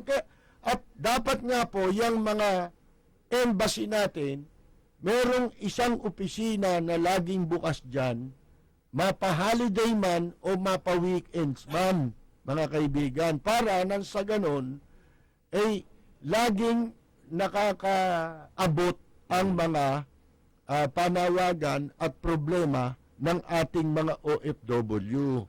Dahil yun lamang ang pwede nilang immediate na pwedeng takbuhan, mahinga ng tulong. Kailan kung kahapon yan, di linggo. Linggo yan, walang tao. Kaya yung Pilipina, tumatawag sa cellphone niya, ang sumasagot doon sa tinatawagan niyang Philippine Embassy, Arabo, sus Mariosep. Nagbabantay. Arabo ang nyo ron? Operator ninyo? Babantay, Arabo. Ang tingin ko pa, recording eh. Ayun, oo. Mga kaibigan walang tao dahil linggo. Bueno, napanood na ho yan ng mga nasa, yung mga nanonood sa atin. By the way, kahapon nagawi tayo dun sa, sa World Trade, dyan sa Pasay, dahil meron pong exhibit dun yung, yung sa television, yung History Channel. History Channel. Paglabas natin, merong nakakilala rin sa atin, nanonood sa atin ngayon, si Mr. Magat. Mga kaibigan, nakakwentuhan ko ron. Maganda yung exhibit na yun, maraming mga yung mga vintage na display yun. Maraming nakakaaliw din kaya lang ang problema po sa mga organizer natin dito sa Pilipinas, palpak lagi. Hindi organize magulo. Yung mga organizer, magulo sila, wala kang maupuan doon. Ang tao nakaupo sa sahig. Hindi marunong mag-organize. Hindi man lamang maglagay ng mga upuan dahil yung mga ganyang event, pang matanda yan, hindi naman pambata yan. Siyempre, yung mga matatanda, nangangailangan magpahinga yan, hindi napapagod lagi. Nangangalay yan. Bueno, puntahan natin yung ibang mga dapat pag-usapan na si Robin Padilla nga po, nire-recommenda ngayon mapasama doon o rekomendado na mapasama sa mga bibigyan ng pardon. Si Robin dati nang may pardon ito, kaya lang hindi pala absolute yung kanyang pardon, kundi conditional. Mga kaibigan, nag-expire na ayon sa kanyang abogado yung kanyang conditional pardon. So, siya po ay entitled na applyan na siya'y mabigyan ng absolute pardon. Kasi nakasunod siya sa mga kondisyon. Kung si Era po ang hihingi niyan, hindi qualified. Hindi pwede. Disqualified si Erap. Hindi siya pwedeng bigyan. Bakit? Hindi siya naging mabuting mamamayan. Yung binibigyan ng absolute pardon from conditional pardon, yung naipakita mo na ikaw naging mabuting mamamayan, di ba? Ay, okay naman si Robin, wala naman tayong problema dyan, di ba? Mas matino pa nga siya dun sa hindi nakukulong, di ba? Mas maganda pa mga sinasabi. Yung mga nakakalaya lang, di ba? Mga kaibigan, may wisdom naman kung magsalita, tama naman ang kanyang sinasabi, ang kanyang paniwala. Isa lang ang hindi ko nagustuhan, yung pong ipuwera ang mga artista sa mga pangangalanan na sangkot sa droga. Speaking of droga, pumapil na naman po itong si Kwan itong BACC, si Jimenez. Dante. Ito, ewan ko ito ginagawang hanap buhay nito yan yung BACC. Ang sabi niya, nagdemanda raw ito labang kay Herbert Bautista sa ombudsman. Nag-file ho ng kaso labang kay Herbert Bautista at saka doon sa kapatid kay Hero, yung konsyal na ngayon ay sumasailalim sa voluntary drug rehabilitation. Sabi ho ni Jimenez, ang kanyang ginamit na basihan doon sa nalathalang complaint na ipinail niya sa ombudsman, base raw sa ito raw ho kasing Quezon City, dalawa yung general dyan na involved, pinangalanan, di ba? Si Pagdilaw, galing ng Quezon City, pero nung ibulgar siya, nasa NCRPO na dahil tuloy naman ang droga ron. Pagkatapos yung isa si Tino, General Tino. Dahil daw itong dalawang ito sangkot sa droga, sabi niya, therefore, sangkot din si Herbert, tsaka yung kapatid. Dahil pinabayaan nila na lumaganap ang droga dyan sa Quezon City bilang siya ay mayor. Ngayon, yung sinabi niya na yun, base raw yun sa kanyang conclusion. Yun. Pwede na pala yun. Base lang sa kanyang sariling konklusyon. Sa kanyang haka. Sa pantaha. Paniwala.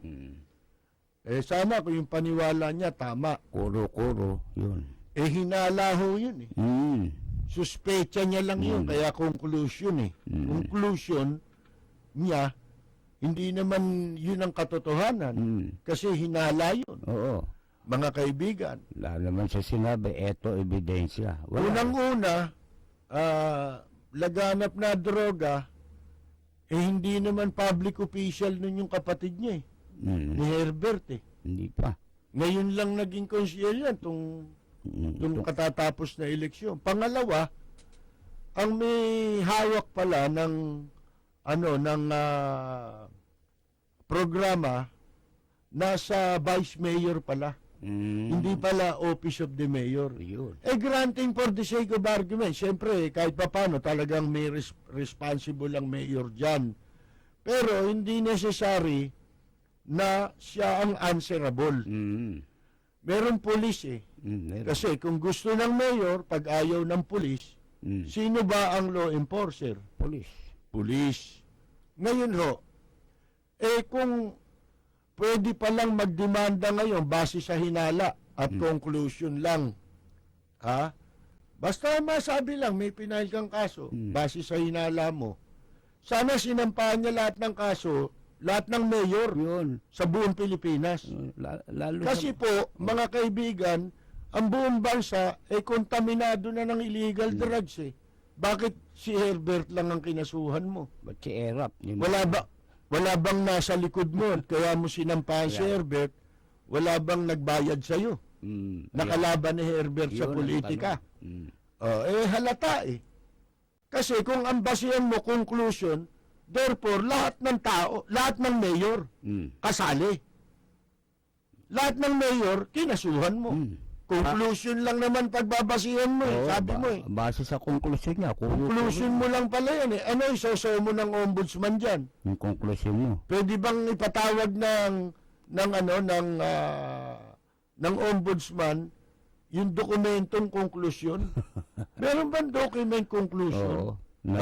Nagaling Ano yun? Invisible document? Oo. Invisible yun eh. Nang galing sa nag-aakusa. Ikaw, kahit sino, pwede naman magsampa ng kaso sa ombudsman eh. Halimbawa, sinabi mo, merong katiwalian dyan sa Quezon City. Si Herbert nagbenta ng droga. Halimbawa, gano'n, nagbenta ng droga. Nahuli ng pulis. Siyempre, pag nahuli ng pulis, may dokumento. Di ba? O yun, ang basihan mo dapat sa ombudsman. Yun, dokumento. Pwedeng mag-imbestiga ron. Kasi nahuli ng pulis, di may record, meron paper trail. Ano paper trail ng conclusion? Para bang bakit mo dinimanda si Herbert? Ano ang paper trail ng conclusion? Wala yung konklusyon niya lang yun eh. Sisirain ito ulo ng ombudsman ni Jimenez eh. Para ba sinabi, sa tingin ko eh. Pwede ba sa tingin mo, sa konklusyon mo? Malabo. Mapagsususpetsahan ka Yan. na may nagbayad sa'yo. Sino yung nagbayad ngayon sa'yo? Di ba? Ito, conclusion din. Sino nagbayad sa'yo? Kung magkaroon ka ng konklusyon. Paano kung mag-conclusion si Herbert laban sa'yo? Di lahat ng conclusion sasabi, ikaw itong protector ng droga, kung sabihin ni ano yun. Nagpapanggap ka lang eh. Yun. Na crusader ka eh. Oo. Hindi na natapos yung krusada mo eh. Oo. Lahat ng administrasyon, dinilaan mo, tumbong eh. Pag nakapwesto ka, pag nabibigyan kayo ng pabor, kung ganun din ang konklusyon sa'yo, paano yun? Mga kaibigan. Mahirap po yan yung ginagawa ni Jimenez. At lumalabas pa na tila pinagdududahan niya ang kredibilidad ni General Ronald De La Rosa. Bakit? Sa palagay mo ba kung may kinalaman si Herbert, hindi alam ni De La Rosa yun? Imposible. Bakit mo inunahan? Bakit ka nakikialam? Hindi ba? Anong gusto mong palabasin? Nagyayabang ka o ano? Kasi merong isusulat, i-report yung mga pangalan ng mga mayor sa Metro Manila. Inuunahan itong si Hindi ka nagbabasa kasi ng dyaryo. Kung nagbabasa ka man ng dyaryo, malinaw ang mata mo sa pera, hindi sa dyaryo. Kasi po, mga kaibigan, dapat alam niya, kung magdidemanda siya ng base sa konklusyon, convicted sigurado si Erap. Sa droga. Bakit to? Maliwanag. Mga kaibigan, nahulihan ng laboratorio dyan, sa Santa Cruz. Malalaking volume. Ang pinakamalalaking huli ng droga sa mga nakaraan, hindi pa nakaupo si Presidente Duterte bago siya maupo, bago mag-eleksyon, puro Maynila. Maynila. Dante, gustong mapuesto Jimenez. Tayo po'y magbabalik pagkatapos ng ilang mensahe mula po sa ating himpilan.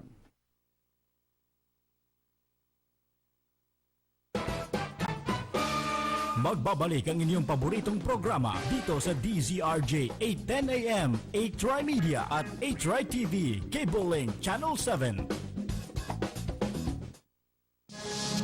This is 8 TV.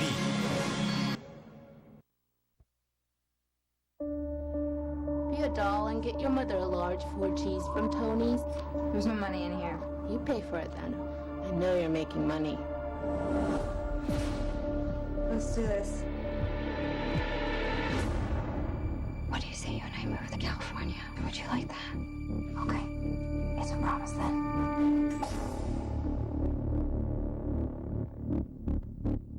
Good news. I got another job. This guy's got at least $300K. Is he blind? That's kind of messed up to rob a blind guy, isn't it? Just because he's blind don't mean he's the same, bro. It's gonna be a piece of cake. Story goes, some girl ran over this guy's daughter. Daughter dies, and this rich-ass family pays him off. Guy is an Army vet loner. Are we good? He's out. He's a sleeping beauty. Guys, the money's in the house. It's probably in there. Why'd you bring a gun?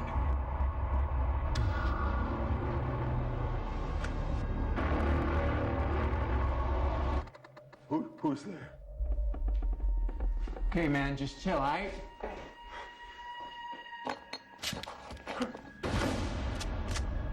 Stay right there. Trust me.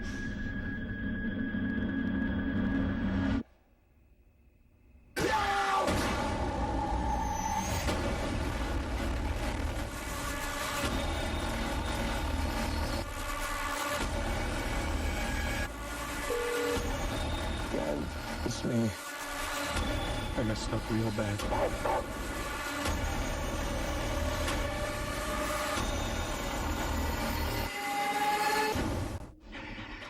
Now you see what I see.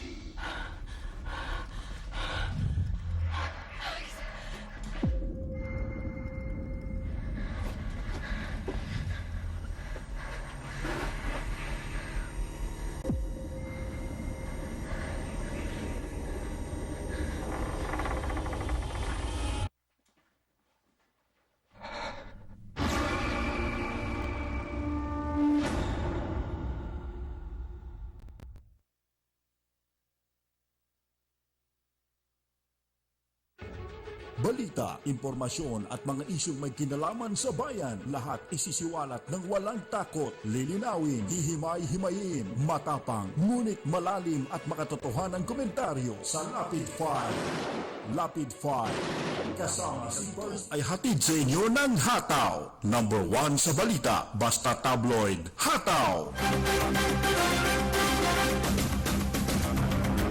Sino kaya itong magnanakaw, ho? Mga kaibigan, na tinangay po yung 28.8 million na pondo para sa ghost employees ng Presidential Communications Office noong panahon ni Pinoy. Tagang mga magnanakaw, ano ho? Mga kaibigan, 28 million po ito. Palagay ko po, kung si Jimenez po may sa Pantaha, meron din akong sa Pantaha. Hindi kaya ito si Herminio Sani Colocoy Coloma Jr., mga kaibigan? Ngayon ho, ito naman si Martin Andanar. Hindi ako botos ng mga pinagsasabi nito. Mukhang kulang ito sa, sa mga nalalaman sa pagpapatakbo ng kanyang opisina dahil sa hindi sapat niyang kaalaman at karanasan bilang isang media practitioner. Mukhang nangangailangan tayo ng medyo mas matagal ang karanasan at mas may edad. Sana kung si Ray Langit ay ilalagay mo dyan, pwede pa, di ba? Kasi ang haba na ng kasaysayan yan. Sa media, di ba? Oo.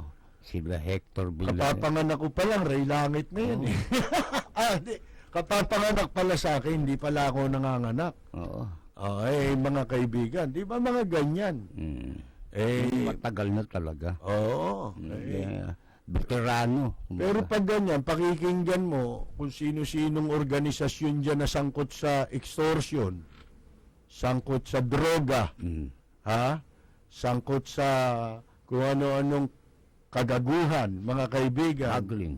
Yan ba ang yan ang mag-a-advise sa'yo? Yan ang kukunin mo? Kaya nakita ninyo yung dyaryo na pinanukala niya. mga kaibigan, tabloid daw. Ano pangalan? Masa. Pang masamang tao yun eh. Mamasa-masa. Gagamitin sa katarantaduhan yan. Tigil nyo na yan. Ano yan? Hindi pwedeng makipag-compete ang gobyerno sa pribado. Yan ang tandaan ninyo. At saka, unang-una, kahit saan larangan, especially ang media, yan po, ang kailangan dyan, credibility. Yung credibility hindi nabibili sa imprenta yan. Hindi ho yan nabibili sa anumang tindahan. Yan po ay pinaghihirapang ipundar sa mahabang panahon. Yan ay hindi overnight. Naglabas ka ng dyaryo ngayon, bukas credible ka na. Diyan nalilipat, ibig mo sabihin, magbabasa na lahat. Hindi. Walang purpose yan. Wala kang punteriya. Ang dyaryo, bago mo itayo, merong purpose yan. Ano ba ang balak mong gawin sa dyaryo? Kahit naman negosyo, meron eh. Merong purpose yan eh. Yan, ano nilalayon yan? Ano pinupunteriyan yan? Extortion ang layunin yan. Mawalang galang na po. Dapat mag-conduct ngayon ng performance audit kagad si Presidente Duterte, performance audit pala. Oo, ng mga cabinet. Ng mga naitalaga niya. Kasi alimbawa, itong Department of Transportation and miscommunication na yata po ito, mga kaibigan, dahil wala tayong nakikitang na isasagawa sila. Wala. Baka isagot sa atin hindi kasi merong inaantay na approval para dun sa hinihinging emergency power sa traffic. Hindi ho lahat ng kailangan natin dun sa emergency power. Kami nga nagsasabi, dapat hindi naman doon nakabase lang Pwede namang magpa-iral tayo ng mag-implement na tayo ng mga dapat gawin para nang sa ganun po, mga kaibigan, maramdaman naman ng tao na may ginagawa kayo. Oo. Wala, mukhang iisang departamento lang na nakikita natin merong nagagawa, yung Department of Labor and Employment.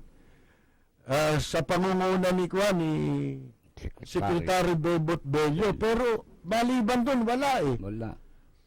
Hindi naman kailangan ng emergency power para ipatupad mo yung batas. Halimbawa, bawal ang illegal vendor. Illegal nga yung illegal vendor na nasa lansangan, nasa dinaraanan ng sasakyan. Bakit? Mga kaibigan, yun ba hindi pwedeng ipatupad? Kailangan ba may mga utos sa mga local government, mga mayor? Hindi naman kailangan ipag-utos pa nila yun Kung nakita ninyo na ang mayor hindi gumagalaw, ang local police hindi gumagalaw, ba't di kayo kumilos ang Department of Transportation? Wala na palang communication yan, Transportation na lang. Yan po, mga kaibigan, itong halimbawa, tumayo lang dun si Tugade, yun lang ang nalaman kong ginawa niya simula nung siya'y maging cabinet member Yung tumayo sa EDSA, nang huli ng ilang pirasong kolorum. Gusto mo palang mawala yung kolorum, ba't pinababayaan niyo yung illegal terminal? Yun. Diyan hindi mo na kailangan Emergency power. Emergency power dahil batas na yan. Bawal talaga. Kaya nga ang tawag, illegal terminal. Ibig sabihin, obstruction yan. Dahil nakaparada yung mga yan sa isang lugar na hindi nila dapat paradahan. Ba't wala kayong ginagawa? At pangalawa, ang daming kolorum. Doon na nakikita. Mga kaibigan, hindi mo na kailangan magpara. Nakapara na. Jesus Mariosep. Walang nagpapansin eh. Yung communications office, mahina. Mga kaibigan, isipin ninyo yung FOI, yung IRR, yung Implementing Rules and Guidelines or Regulation ng Executive Order sa Freedom of Information, mga kaibigan, akalain mo lumabas yan eh. Nilabas nila, sabi ngayon hindi pa raw final. Alam niyo kung bakit? Kasi nung bilangin po, yung hindi pwedeng gawin. Doon sa executive order na yon, umabot sa 161 eh. Mas maraming restriction. Ang layunin nun eh, maging transparent eh. Magkaroon ka ng freedom. Siyempre, militar, walang freedom eh. May access, public access, access to public records. Mga kaibigan, alam na natin yun na kahit na gawin pang batas yan sa Kongreso na yung FOI, alam na natin na yung tungkol sa involving national security, talagang hindi pwede yun. Pero, mga kaibigan, pag binasa ninyo yung draft nila, yung primer nila, wala ka nang makukuha ng dokumento eh. Wala na. Ultimo pala sa hindi pwede. Wala ka ng freedom. Paano yan? Yun. Mga kaibigan. Public record yun. Bali wala pala si President Duterte. Doon sa executive order na yun. Ang problema nilabas nyo eh. Hindi naman pala final lumabas. Ba't lumabas yun? Mga kaibigan. Kung ganun din lang i-consider na natin na parang baliwala yung pinirmahan ni Presidente Duterte na Freedom of Information na executive order.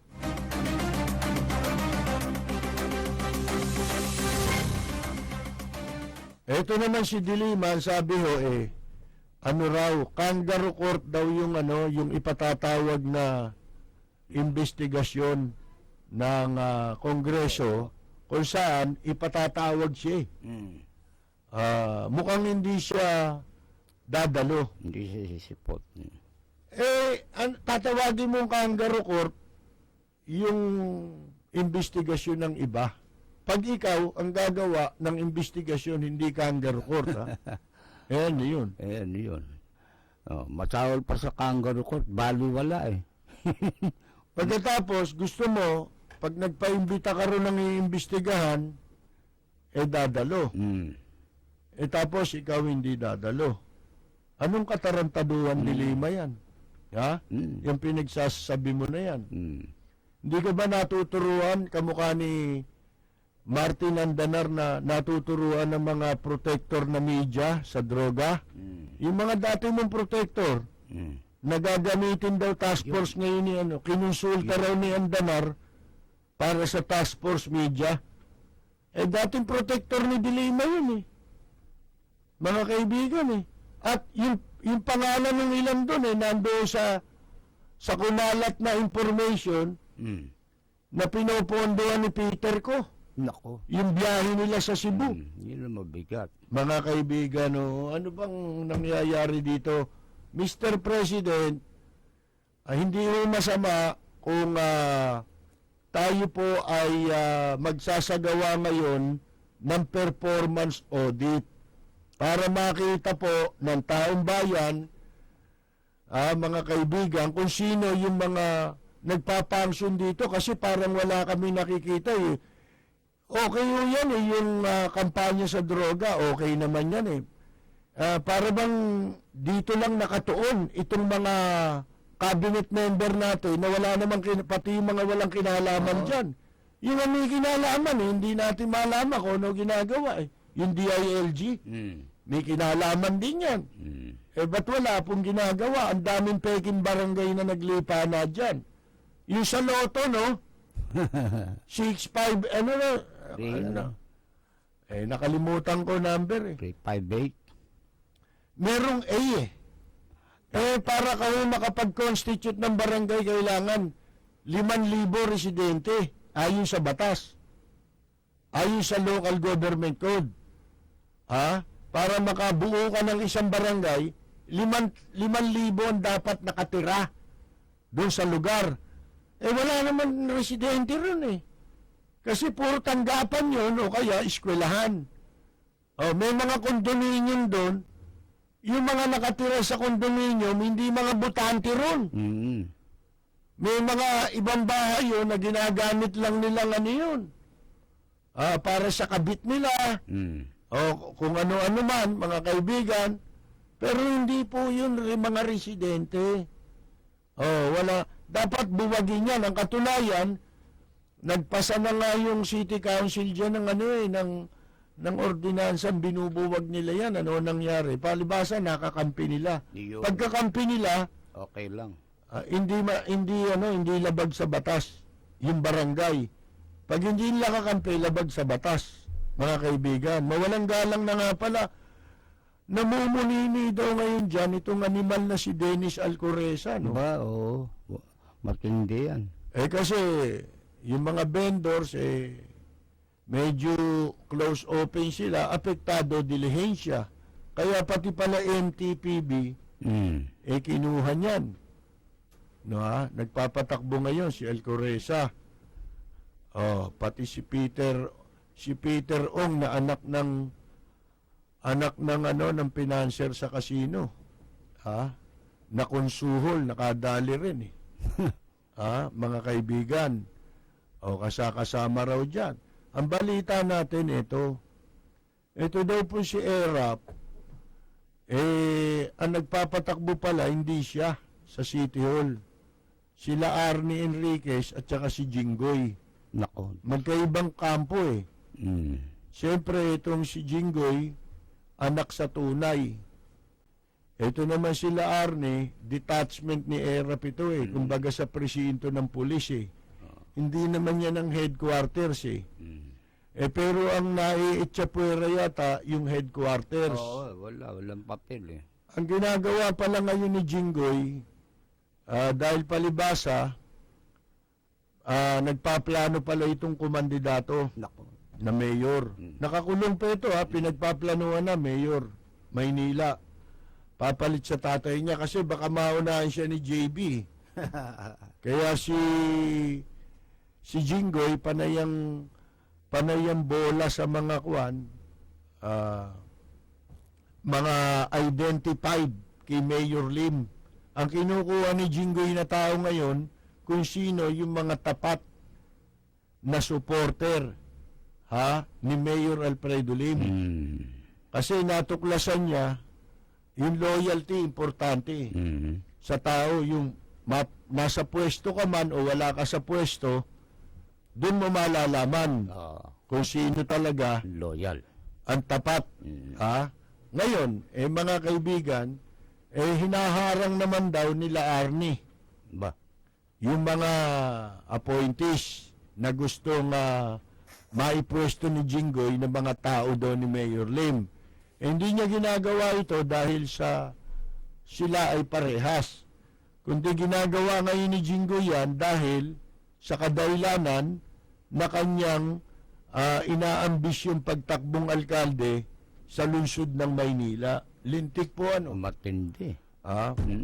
Ito naman si Isko Moreno, nagpaplano na rin sila ni Hani Lacuna. Magtatandem. Kaya nga ang kinukuha mga tao na ni Mayor Lim dahil wala nang tiwala dito sa dalawang ungas na naka-partner nila, di ba? Ngayon si Isko, ewan ko kung ito'y kung hanggang kailan po ito dahil umiikot na raw umiikot na sa Maynila.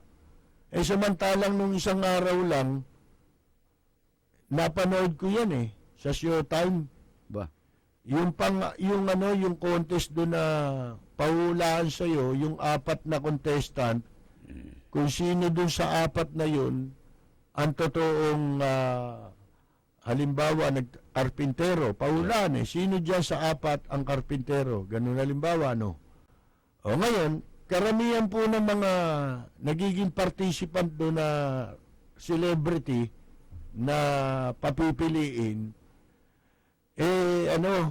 pagkatapos ng contest at nahulaan naman nila, may premyo silang matatanggap na 20,000.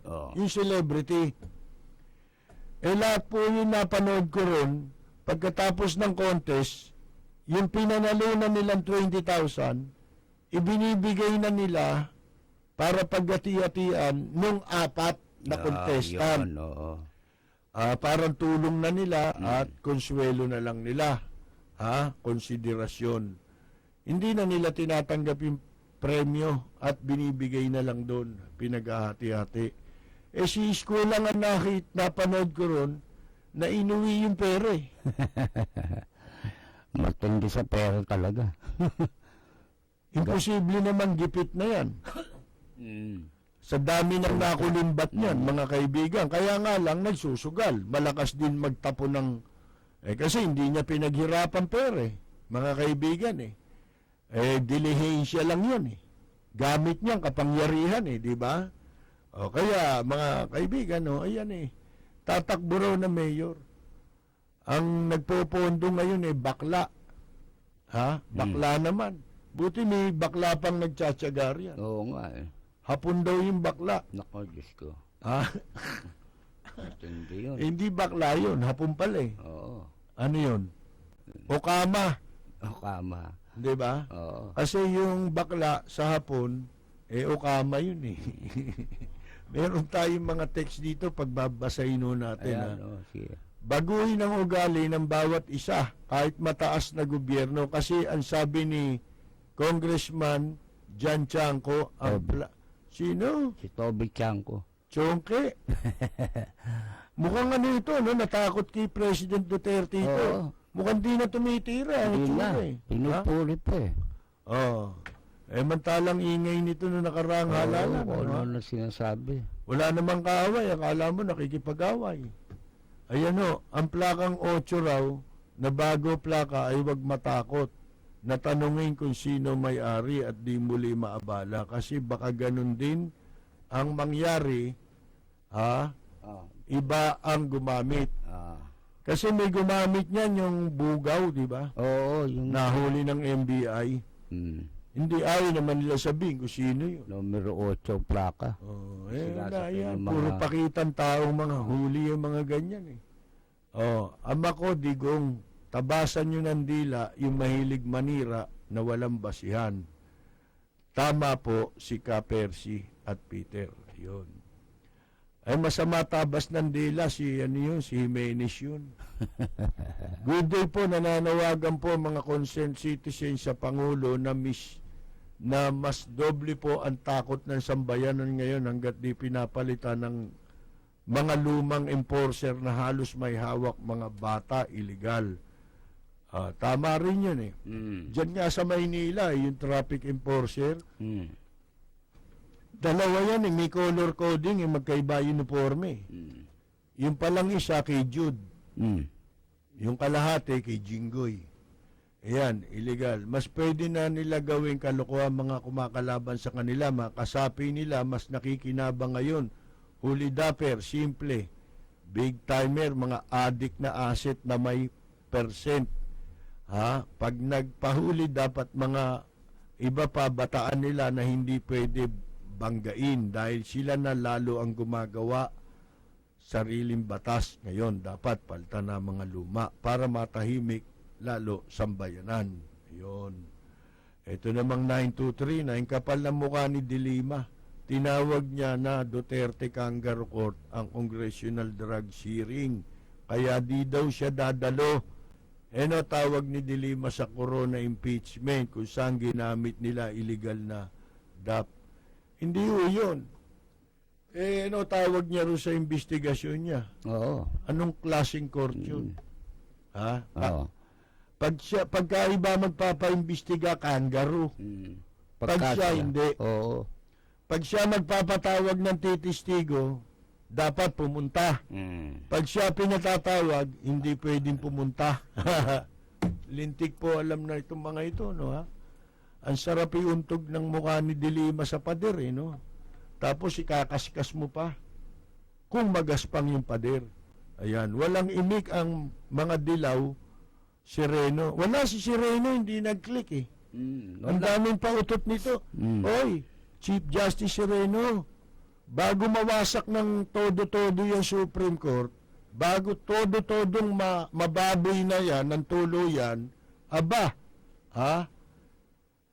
atupagin mo yung mga preso sa City Jail na hanggang ngayon, doon na tumanda sa City Jail, hindi pa natatapos ang kaso.